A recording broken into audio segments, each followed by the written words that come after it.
Snuck one in. Yeah, you did, man. You just be coming up Snuck one in, man. He comes up with some out of the box stuff. You know, it's one we don't do very often. We talking about Compass Box? Yes, we are. Compass Box Canvas. Yes, yeah. We'll see. You know, limited edition. Let's see what we got. All right, let's do it.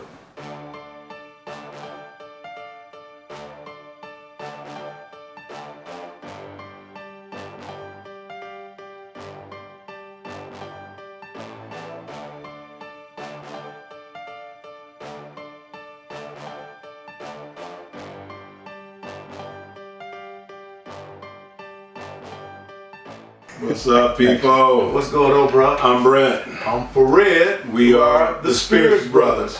And we man, you done searched high and low, man, to find something that I don't think too many people have heard of before. I don't know, man. We work with some Compass Box today, bro. Yeah, man. Folks know about Compass Box, but this one in particular, man, I've never seen or heard of it before, man. You just full of surprises, bro. Well, I had came across it. I'd read something about it, and then I happened to peek my head in the store one day and saw it on the shelf. So okay, I had to, you know. You need to forward your reading material, so. So what we're talking about here is something called Compass Box Canvas, with the incredibly interesting artwork on it. As in most of their bottles, man, they do an amazing job with the artwork. They really do. But this is a 46% ABV, like all Compass boxes. You never see an age statement on them. No. And this one, it says limited edition Scotch whiskey, and it is incredibly interesting. And let me tell you the reason why. It lists 1, 2, 3, 4, 5 different sources of single malt from various casks, and it even lists the percentages. Yeah, they do a very good job of giving you the information you need. Yeah. So it shows the biggest portion is Tomatin, a refill bourbon barrel. That's 43%. That's the percent of volume. I'm not talking about ABV when I say 43%. I'm talking about it's 43% comprised of this Tomatin Distillery's refill bourbon barrel. It's got some Glenburgie first fill bourbon barrel, 24%, Glenelgin Recharred American Oak Hogshead, 15%, Tomatin again, and this one is a Vino Naraha barrel, that's 10 or basically 11%, and the last one is the Imperial Distillery first fill bourbon, and that's at 6.7%. And it's only what 5,880 bottles. So yeah. I mean this is incredibly useful, informative information that they provide, but not only that, it speaks to a great level of creativity, not only with respect to the art that's on the front, but also with respect to the juices in the bottle and stuff. We'll have to figure that part of it out. The juice is worth squeeze on that. Yeah. So what you say you paid for it? I paid $139, $140 for it. Yeah, that's about the price point that you would end up with. You know, most limited edition Compass boxes and stuff. Delilah and I think Gold Standard. But in any event, man, I'm excited about this. One of the things I wanted to comment before we get into the actual nosing and tasting experience is the whole discussion of whether or not those 5 different contributions from those 5 different distilleries represent this being a blend. And that's what they call themselves. That's what they call themselves. That's what they call themselves. Yeah. So in fairness to you and to the folks that might be watching and stuff, I have held a different understanding of what a blended Scotch is. Everybody knows that a single malt Scotch is single malt, the single malt being barley, and a blended Scotch typically, at least in terms of my understanding, stuff like Dewar's and Johnny Walker, those have a second grain in addition to the barley. It has grain, a grain composition to it. Now, as I understand, and so that's the reason why they call those blended Scotches. Now, this bottling reminds me, just reading it, it reminds me of Monkey Shoulder. Okay. Monkey Shoulder is a combination of 3 different single malts. So the blending and the fermentation and all of that is done with respect to just the barley, and then it is ready to be bottled. But instead of bottled, it's mixed in, or you could say blended with 3 other single malts. So it's 3 single malts. Yeah. In the Monkey Shoulder. This one is, Which is hard to get away from that word, right? I'm gonna use mix, bro. Yeah. Not get away from that word. I'm gonna use mix because that's what they're doing. Yeah, they are mixing it. Yeah. I think the old school single malt folks will call it what this is, and what Monkey Shoulder is, they will call it vatted. Okay. And the reason why, from their definition, is that it doesn't have any grain alcohol in it, whereas the other typical blends will have grain. But I digress. I just felt like since we had a bottle like this with this sort of a composition, it made sense to at least discuss the distinction between single malt, blended, and vatted, and maybe vatted and blended have been merged into the same thing. If there's something you think, hit us with a comment. Let us know what you think about that. Yeah. You know, would you please? Yeah. You know? Yeah. But we're coming from different places on this. Yeah. So, Yeah. But before we get too far, we're gonna do some nose. I gotta see, the bottle's so pretty. I hope the juice is somewhere near the same. The juice being worth the squeeze, baby. I'm getting some lemon zest. Man, I was getting some orange, but I'm getting definitely some fruit. Yeah. You know? Yeah, citrus. Yeah. I'm getting a little bit of just slight menthol. It's not an in-your-face nose. It's not. It's really not. No. You know, there's nothing disappointing about it, but there's nothing about the nosing. In 46.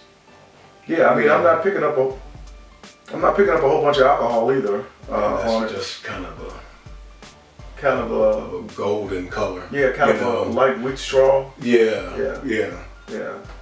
So, Let's see what we got going here. all right, let's do it.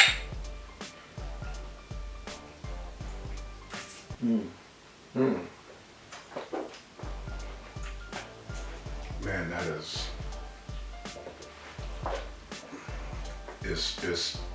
really light.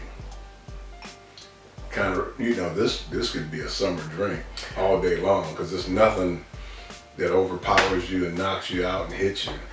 But it's light and citrusy and Yeah, it's fruity, and I agree Yeah. with you. It's light, and when you say light, it's easy drinking, but it drinks like it's 46, 47, maybe even 48% ABV. well, I would think it would be lower than that to me. It drinks even a little bit lower It- than the 46. But I get what you're saying.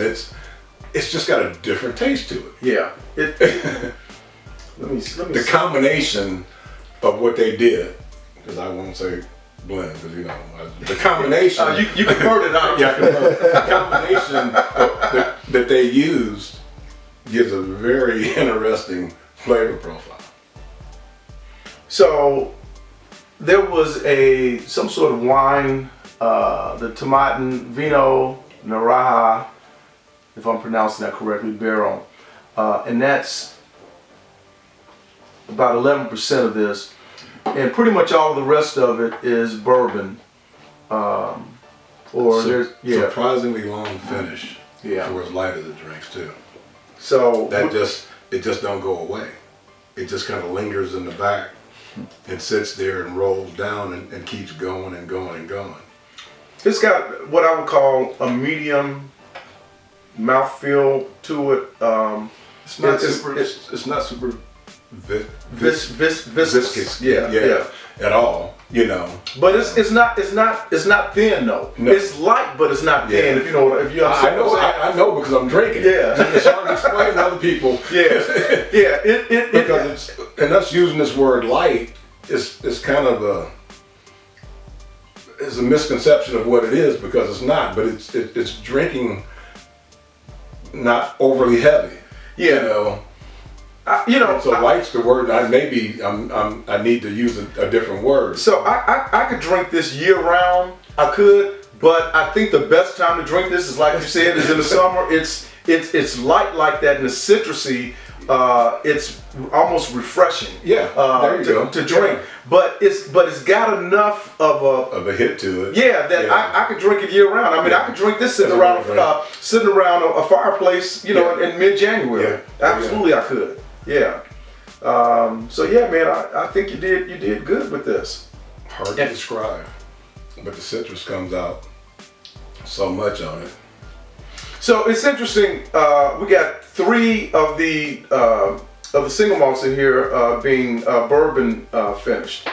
And what's interesting about that is that the bourbon note to me is just really subtle, almost imperceptible. Almost nothing there. Yeah, I'm not picking up bourbon, No. which is an interesting thing with the composition of this being so much bourbon finished juice.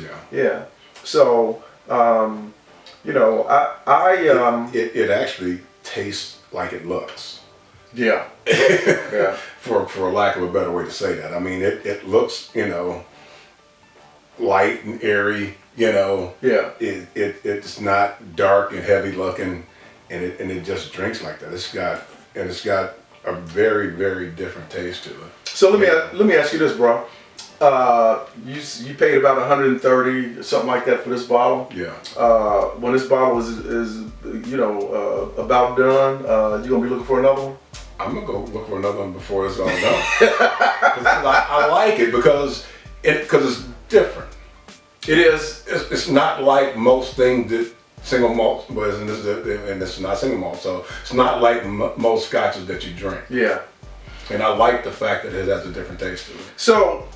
So I have I've gone through a couple different bottles of like Tomatin 12 and I think Tomatin 15, and actually, you know, as I'm sitting here sipping this, my mind actually took me back to the. Thankfully, I can taste something. Yeah, it's taking me back to the profile that I've had on the Tomatin. Yeah. This is probably a more sophisticated finish, I guess is what I'll say, or drinking experience, because it just seems a little more elegant, for lack of a better word. It won't go away. Yeah. I mean, it just got a long finish on it for it to be as light as it is. Yeah, I mean, and you usually don't have a long finish with something that drinks light like this, but it actually does. No. So hats off to Compass Box with the Compass. You know, you have the box over there, man. You might want to show the people the box so when they go into the retailer, they can know what to look for. That's cool. It's cool. It's very cool. Nondescript. Yeah. Nothing like what the art is on the bottle itself, because it's really a nondescript box. It's an understated elegance to this box. I mean, it catches your eye by being understated. Yeah, exactly. Yeah. So no, hats off to him, bro. Hats off to him, bro. So you know, I'm a huge Compass Box fan. I don't know if you're looking through the shot and see. I mean, I have quite a few Compass Boxes. Yeah. And the art and stuff on them is just amazing. Yeah. And the juice meets up to it in most cases. I have never had a Compass Box that disappointed me. That's a great way to put it. Yeah, I've never had a Compass Box that's disappointed me. Yeah. So. So, and this is right in line with the rest of them. I like this. Hey, hit us up, share, like, you know, leave us a comment. And please keep raising the bar. And again, please subscribe. So thank you. We out.